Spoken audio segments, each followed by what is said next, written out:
So the work of the country proceeds, cleaning up from the disastrous previous presidency, getting on with the work of the new one. But through all of this, even on days where lots happened, like today, January 6th looms very large. It looms in the pending impeachment trial of President Trump for inciting the attack.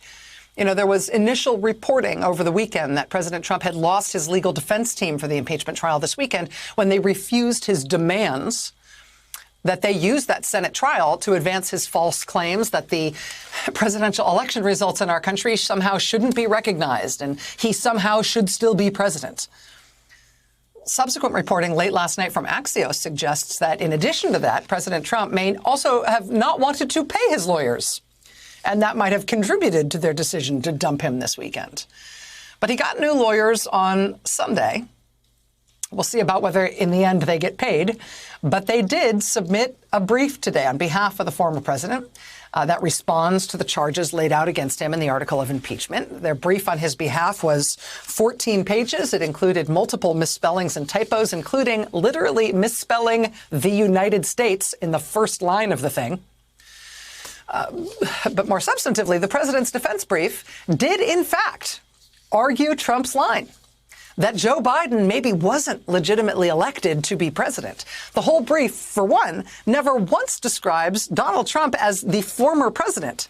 It describes him over and over again as the 45th president, as if he is still the president. They never describe him as the former or previous president. Apparently, he thinks he still is the president.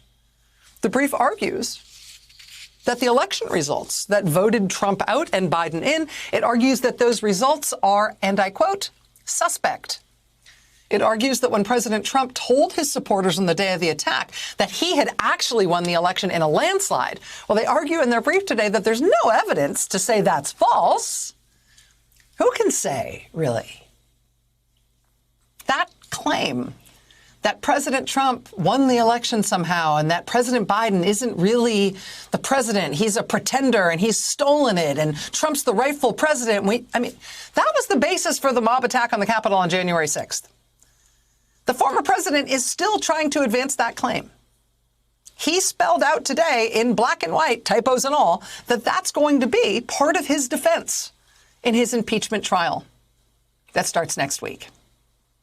The election results are suspect. Who can say whether or not it's actually a false claim that Trump won the election in a landslide? Maybe he did win the election in a landslide. We're not saying it. So yes, the work of the country and the work of the government continues. Days like today, a lot gets done. But January 6th looms every day because it isn't over. The former president is still trying to undermine democracy. He is still telling his followers, including now through his legal filings in his impeachment trial, that he's the rightful president. He needs to be avenged.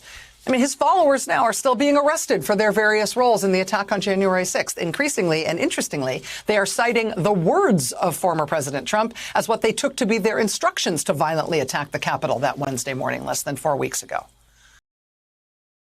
Hey, thanks for watching our YouTube channel. You should know that you can follow today's top stories and breaking news and catch up on your favorite MSNBC shows all in one place.